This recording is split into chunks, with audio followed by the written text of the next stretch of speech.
അപ്പോൾ നമ്മുടെ vacation start ചെയ്യുന്നത് JFK എയർപോർട്ടാണ്. പോകുന്ന വഴി വിശേഷങ്ങളൊക്കെ നമുക്ക് പറഞ്ഞു പോകാം. JFKയിൽ ഇപ്രാവശ്യം ഭയങ്കര ഈസി ആയിരുന്നു നമുക്കെല്ലാ ഈ സാധനങ്ങളൊക്കെ കൊടുക്കാൻ. നമ്മുടെ പെട്ടിയൊക്കെ കൊണ്ട് വെച്ച് കൊടുത്താൽ മതിയായിരുന്നു. എല്ലാം ഓട്ടോമറ്റൈസ് ചെയ്തേക്കുമായിരുന്നു. നമുക്ക് തന്നെ എല്ലാ കാര്യങ്ങളും ചെയ്യാമായിരുന്നു. അപ്പോൾ ഞങ്ങൾ പെട്ടിയൊക്കെ കൊടുത്ത് പതിയെ ഫ്ലൈറ്റിലേക്ക് കയറുകയാണ്. അപ്പോൾ ഈ വർഷത്തെ വെക്കേഷൻ എന്ന് പറയുകയാണ് ഞങ്ങൾ ശരിക്കും പറഞ്ഞാൽ പ്രതീക്ഷിക്കാതെ പോയൊരു വെക്കേഷൻ എന്ന് വേണേൽ പറയാം.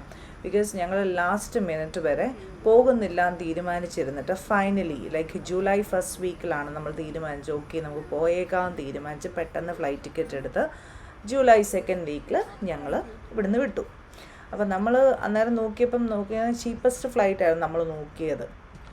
അങ്ങനെ അപ്പോൾ കണ്ടിരുന്ന ചീപ്പസ്റ്റ് ഫ്ലൈറ്റായി ഇത്തിഹാദ് എടുത്താണ് ഞങ്ങൾ പോയത്. അപ്പം ഞങ്ങൾ ഇവിടുന്ന് ന്യൂയോർക്കിൽ നിന്ന് നേരെ അബുദാബിക്ക് പോയി. അബുദാബിയിൽ നിന്ന് നമ്മളെ എൻ്റെ സിസ്റ്ററിൻ്റെ വീട്ടിലേക്ക് അവർ കൊണ്ടുപോയി. അവിടെ നമ്മളൊരു 5-6 ഡേയ്സ് ഉണ്ടായിരുന്നു. അത് കഴിഞ്ഞിട്ടാണ് ഞങ്ങൾ നേരെ കൊച്ചിനിലേക്ക് പോയത്. അപ്പം കൊച്ചിയിൽ നിന്ന് പിന്നെ വന്നപ്പം സ്ട്രെയിറ്റ് ഞങ്ങൾ ഇങ്ങോട്ട് പോരുമായിരുന്നു. അബുദാബിയിലൊരു ചെറിയ ട്രാൻസിറ്റ് അങ്ങനെ ഇങ്ങനെ പോരുമായിരുന്നു. അപ്പോൾ ദ ഹോൾ ജേണിയാണ് ഞങ്ങൾ ഇനിയും ഈ വീഡിയോയിൽ കാണിക്കാൻ പോകുന്നത്. അതോടൊപ്പം തന്നെ ഇത്തിഹാദ് എയർവേസിനെ കുറിച്ച് ഇനിയും പോകാൻ താല്പര്യമൊക്കെ ഉള്ളവർക്ക് ഒരു ചെറിയൊരു ഫീഡ്ബാക്കും കൂടിയാണ് ഇത്. അപ്പം ബേസിക്കലി നമുക്ക് ഇവിടുന്ന് പോയത് ഇത്തിഹാദ് എയർവേസിൻ്റെ ഒരു ബോയിങ് ഫ്ലൈറ്റിലാണ് ഞങ്ങൾക്ക് ന്യൂയോർക്കിൽ നിന്ന് അബുദാബിയിലേക്ക് പോകാൻ കിട്ടിയത്. ഫ്ലൈറ്റിൽ നമ്മൾ ഞാൻ ലെഗ് സ്പേസ് ഒന്നും ബുക്ക് ചെയ്തിട്ടില്ലായിരുന്നു. അങ്ങനത്തെ സീറ്റൊന്നും ബുക്ക് ചെയ്തില്ല. സാധാരണ സീറ്റിലാണ് നമ്മൾ പോയത്. അപ്പം ശരിക്കും പറഞ്ഞാൽ ഈ ഇത്തിഹാദ് എയർവേസിൻ്റെ സീറ്റുകളെന്ന് പറയുന്നത് ഇത്തിരി കൺജസ്റ്റഡ് ആണ്. നമുക്ക് പുറകിൽ ആ പില്ലോ വെച്ചിട്ട് ഇരിക്കാൻ നോക്കിക്കഴിഞ്ഞ് കഴിഞ്ഞാൽ നമ്മുടെ മുട്ട് ചെന്ന് ഫ്രണ്ടിലത്തെ സീറ്റിന് ഇടിക്കും. സോ പില്ലോ ഒക്കെ എടുത്ത് മടി വെച്ചിട്ട് ഒരുമാതിരി ഒതുങ്ങിയിരുന്നാൽ മാത്രമേ ഇത്തിരി ഹൈറ്റ് ഉള്ളവർക്ക് കംഫർട്ടബിളായിട്ടിരിക്കാൻ പറ്റുള്ളൂ. അപ്പം ഇവിടുന്ന് ഞങ്ങൾക്ക് കയറിയപ്പോൾ എന്താണെന്ന് വെച്ച് കഴിഞ്ഞാൽ ഫ്ലൈറ്റിൽ ഇവിടുന്ന് 10:30-ക്കായിരുന്നു ഫ്ലൈറ്റ് രാത്രി. അപ്പം ഞങ്ങൾ കയറിയപ്പോൾ ഞങ്ങൾക്ക് ഇങ്ങനെ ഒരു ബാഗ് തന്നു. പിള്ളേർക്ക് ഇതുപോലത്തെ ഒരു ബാഗും കൊടുത്തു. നമുക്ക് എല്ലാവർക്കും കിട്ടുന്ന കോമൺ ബാഗിൻ്റെ അകത്തുണ്ടായിരുന്നത് ഒരു സ്ലീപ്പിംഗ് മാസ്കും പിന്നെ ഉണ്ടായിരുന്നത് ഒരു ബ്ലാങ്കറ്റുമാണ്. പിള്ളേർക്ക് കൊടുത്തതിന് എന്തോ ഡ്രോയിങ്ങിനുള്ള സാധനങ്ങളൊക്കെ കൊടുത്തിട്ടുണ്ടായിരുന്നു. അവരുടെ ടൈം പാസിന് വേണ്ടി എന്തോ പസിലോ എന്തൊക്കെ.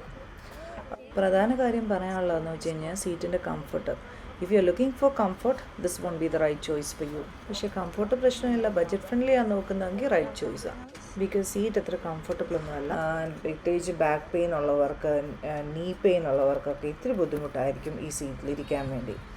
അപ്പോൾ ഞങ്ങൾക്ക് ഇവിടെ നിന്ന് കയറിക്കഴിഞ്ഞ് ഇവിടെ നിന്ന് ഇത്തിരി ഡിലേ ഉണ്ടായിരുന്നു ടേക്ക് ഓഫിന്.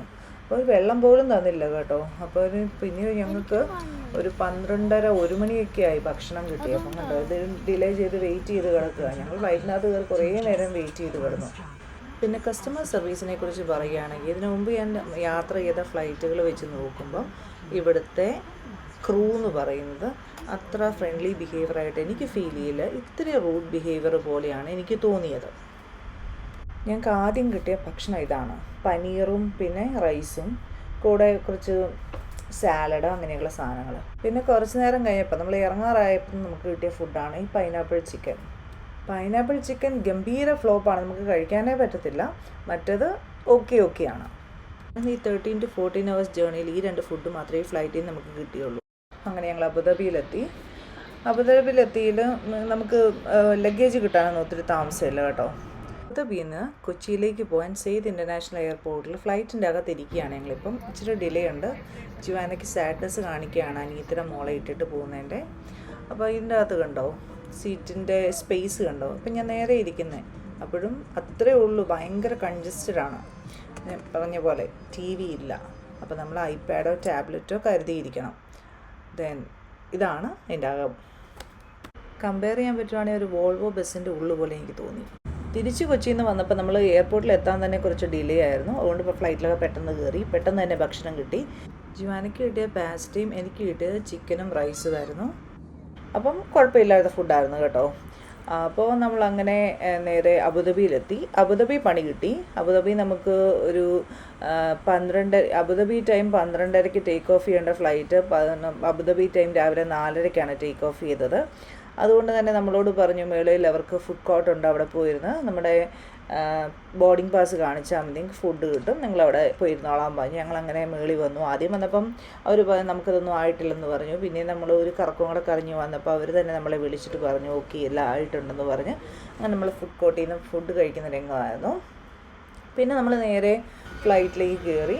ഇവിടെ ഞാൻ ലെഗ് സ്പേസ് ഉള്ള സീറ്റ് ബുക്ക് ചെയ്തായിരുന്നു, കാരണം അങ്ങോട്ടുള്ള ജേർണിയിൽ ബുദ്ധിമുട്ടുണ്ടായിരുന്നത് കൊണ്ട് തന്നെ, എനിക്ക് മുട്ടിന് വേനയും നടുവേനയൊക്കെ ആയിരുന്നതുകൊണ്ട് തന്നെ ഇങ്ങോട്ട് ലെഗ് സ്പേസ് ഉള്ള സീറ്റ് ബുക്ക് ചെയ്തു. അവിടെ ഞാൻ എക്സിറ്റിൻ്റെ അടുത്തുള്ള സീറ്റാണ് ബുക്ക് ചെയ്തിരുന്നത്. പക്ഷേ ഉള്ള പ്രശ്നമാണെന്ന് വെച്ച് കഴിഞ്ഞാൽ ഭയങ്കര കാറ്റായിരുന്നു. ആ എക്സിറ്റിൽ നിന്നുള്ള കാറ്റടിച്ചിട്ട് തണുത്ത് വിറച്ച് ഞാൻ എൻ്റെ ബ്ലാങ്കറ്റും ജുവാനയുടെ ബ്ലാങ്കറ്റും കൂടെ കുറച്ചാണ് എന്നിട്ടും തണുക്കുമായിരുന്നു എനിക്ക്, ഈവൻ ജാക്കറ്റ് ഇട്ടിട്ട് പോലും. അപ്പോൾ ആ മോറോവർ നമ്മൾ ഇങ്ങോട്ട് വന്ന ഫ്ലൈറ്റ് എന്ന് പറഞ്ഞാൽ 380 നമ്മൾ അബുദാബിയിൽ നിന്ന് ഇങ്ങോട്ട് വന്നത്. അപ്പോൾ ഈ 380 എനിക്കിതേം കാണാഞ്ഞാണെന്ന് എനിക്കറിയില്ല, പക്ഷേ എൻ്റെ ഫോട്ടോ പോലും ഞാൻ എടുത്തു വെച്ചു. അതിനകത്ത് ഈ എയർ ഫ്ലോ അഡ്ജസ്റ്റ് ചെയ്യുന്ന ഒരു നോബില്ലേ, അത് കാണുന്നില്ലായിരുന്നു. അത് ഇത് എൻ്റെ കാഴ്ചയുടെ പ്രശ്നമാണെന്നറിയാം, ഞാൻ ഫോട്ടോ എടുത്ത് നോക്കിയിട്ടും ആ സാധനം ഇല്ലായിരുന്നു. അപ്പോൾ മുകളിലത്തെ എയറും സൈഡിലത്തെ എയറും എല്ലാം കൂടെ കൊണ്ട് നല്ല തണുത്ത് വിറച്ചിരിക്കുകയായിരുന്നു. പിന്നെ പോരുന്ന വഴിയെന്ന് പറഞ്ഞാൽ നമുക്കറിയാമല്ലോ, നമ്മൾ പല ടൈം സോണിൽ കൂടെയാണ് കടന്നു വരുന്നത്. അപ്പോൾ നമ്മൾ അബുദാബിയിൽ നിന്ന് ടേക്ക് ഓഫ് ചെയ്തപ്പോൾ രാത്രിയായിരുന്നു, അത് നേരം വെളുത്ത് വരുന്ന സമയമായിരുന്നു. കുറച്ച് നേരം കഴിയപ്പോൾ നേരം വെളുക്കാൻ തുടങ്ങി, നല്ല പ്രകാശമായി. അപ്പം പിന്നെ ബ്ലൈൻഡ്സ് അവർ ക്ലോസ് ചെയ്യിപ്പിച്ചു.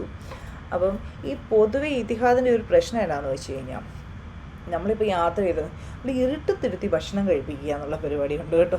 ശരിക്കും ഞാൻ എമിറേറ്റ്സിലൊക്കെ ട്രാവൽ ചെയ്യുമ്പോൾ ശരിക്കും അവിടെയൊക്കെ നല്ല പ്രകാശത്തിൽ നല്ല രസമാണ്. അവിടെ നമ്മുടെ ഭക്ഷണത്തിൻ്റെ സമയമല്ല ലൈറ്റ് വിട്ട് അങ്ങനെ പൊതുവേ നമുക്കൊരു കംഫർട്ടബിൾ ഫീലിംഗ് വരും. ഇതിനകത്തുനിന്ന് ഇരുട്ടത്തല്ല, ഭക്ഷണമൊക്കെ ഭയങ്കര ലൈറ്റ് കുറച്ചിട്ടാണ് ഭക്ഷണമൊക്കെ തരുന്നത്. നമുക്കൊരു സുഖം തോന്നുന്നില്ല അതിൻ്റെ അത് യാത്ര ചെയ്തിട്ട്. അങ്ങനെ ഇത്തിഹാദിൻ്റെ 4ാമത്തെ ഫ്ലൈറ്റാണ് നമ്മൾ ഈ ടു ആൻഡ് ഫ്രോ ജേർണിയിൽ ഇപ്പോൾ കയറിയിരിക്കുന്നത്. ഈ ഫ്ലൈറ്റാണ് തമ്മിൽ 3 ഫ്ലൈറ്റിനേക്കാളും പേര് ഇത്തിരി വെട്ടവും വെളിച്ചമൊക്കെ ഉണ്ടായിരുന്നു 380 കണ്ടോ. അപ്പം തന്നെ നമുക്ക് ഫസ്റ്റ് ഫുഡ് കിട്ടിയപ്പോൾ തന്നെ കണ്ടില്ലേ, ഇച്ചിരി പ്രകാശത്തെ നമുക്ക് ഫോട്ടോ എടുക്കാനെങ്കിലും പറ്റി.